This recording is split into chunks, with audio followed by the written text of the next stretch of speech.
Jamen altså, dem som kommer her, kommer jo ind fra gaden, eller de fleste kommer fra jobcenter, og så har vi jo det at tilbyde, at de kan lave ler og træ, og de kan tage møbler med hjemmefra og lave dem i stand, og så få nogle bedre møbler derhjemme, og så laver vi ler til at sælge, og der er nogen, der laver perler, og de kommer jo, fordi de har problemer og er i et misbrug. Hvad jeg har set hernede, er der i hvert fald mange, der kommer meget længere, altså videre i deres liv.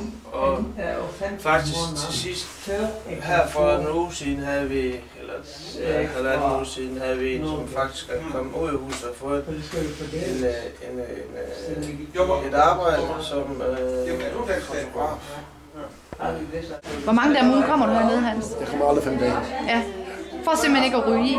Altså for ikke at... Fordi jeg giver ikke sætte hjem og glum. Jeg får ikke tid til at gå med at sætte hjem. Nej.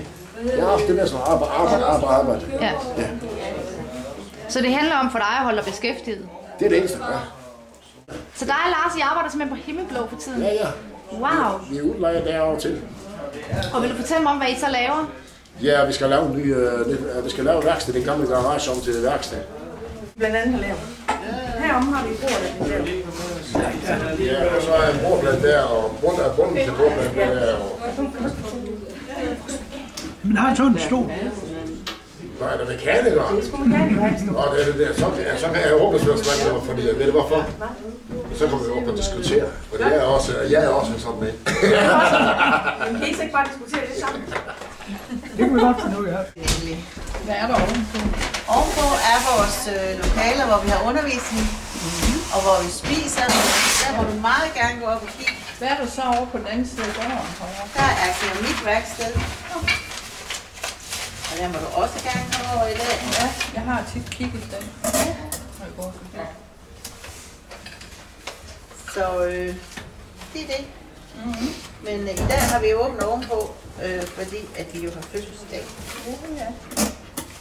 Nu bliver det ikke så meget sådan pakket ind. Vi kan godt lige tage det sådan her, ikke? Det er bare fint. Det er dig, der har hamster.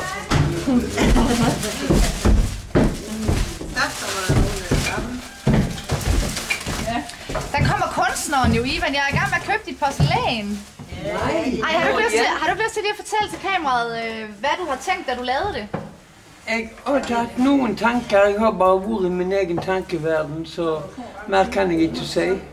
Og så har jeg haft psykiske problemer over det, så jeg har bare udfoldet mig på at lave det sådan for at folk skal få noget andet end bare det kedelige strækmønster og sådan. Så lavede jeg skolder og sådan, så det der. Du ved, hvad jeg mener med skolder? At det ligger op på sådan. Og bliver bygget helt op og ligge en sindning og det der. Ja. Må jeg spørge, Ivan, må jeg godt lige stille et spørgsmål? Ja. Så hvordan er det for dig at sidde og arbejde med porcelæn? Altså at arbejde med keramik? Det altså Lars han lager tingene, så tager jeg og maler og tager og graverer akkurat det, som passer mig. Og det er jeg tilfreds med. Og du slapper af, når du gør det? Eller? Ja, jeg nyder det. Vores fødselsdag er noget særligt. Fordi at man kan jo se eller jeg har kunnet se en udvikling igennem de her 3 år, hvor vi nu har haft åben. Altså fra vi det første år sad 15 mand, 15 kursister og 3 personaler, der er der bare i dag fuld hus her. Man deltager med at få ryddet ned i gården og få rullet løberne ud og flagene op, og det er bare fantastisk. Så det er bare endnu en gang bliver man bekræftet i, at det her er bare super godt. Og flere brugere, og huset summer af liv i dag. Hvad er det for folk, der er? Jamen det er folk ud fra Vejle by. Selvfølgelig også internt for Vejle Kommune og Vejle Misbrugscenter og vores forskellige afdelinger rundt omkring er også. Men også folk fra gaden af har også bare kommet ind i dag og spurgt, hvad er det her for et sted? Og alle er meget positive, og jeg tror, de er positive overrasket måske også. Og det er jo bare rigtig dejligt. Jamen det betyder, jeg tror, det betyder rigtig meget, og jeg kan også mærke på vores kursister i dag, at når der har været rigtig mange mennesker hernede, så er de kommet spændende op og har sagt til mig, Anita, nu er der bare så mange mennesker nede i butikken, og vi har solgt for det og det og det og det. Så det betyder rigtig meget for vores kursister, at der er virkelig, tænk sig, at der virkelig er nogen, der vil købe mine ting. Altså det er jo det, de siger, og det er jo super dejligt, og det kan vi kun være rigtig stolte af. Og hvad tror du, hvad vil det sige? Altså hvad gør det ved dem? De bliver stolte for min selvtillid, og finde ud af, at de kan faktisk en hel masse. Og det er jo også det, vi har kunne se i de her 3 år, vi nu har haft åbent. Men det her, det er bare sådan det er mere tydeligt, kan man sige.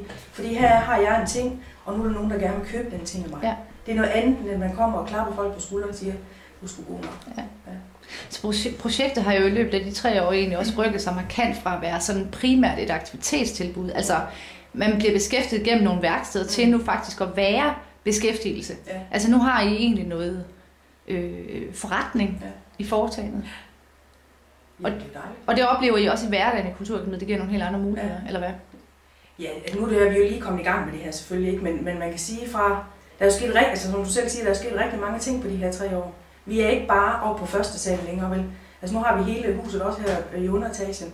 I er simpelthen rykket ud på gaden? Ja, det er og vi har et par stykker, som er omme på Himmelblå lige nu, og hjælpe med at lave værksted, sådan at brugerne på Himmelblå kan komme ud og lave noget træarbejde og nogle forskellige ting. Så der har vi nogen, der går derover og hjælper dem med, og nogle af vores kursister, som er ædru lige nu, som er over at hjælpe dem derovre med at lave noget. Og det er jo super godt, og det har været nogle tanker, vi har tænkt i lang tid. Hvordan kan vi få vores kursister herfra om på Himmelblå for noget netværk? Og det har i hvert fald banet vejen for. Så det er vi også bare rigtig stolte af.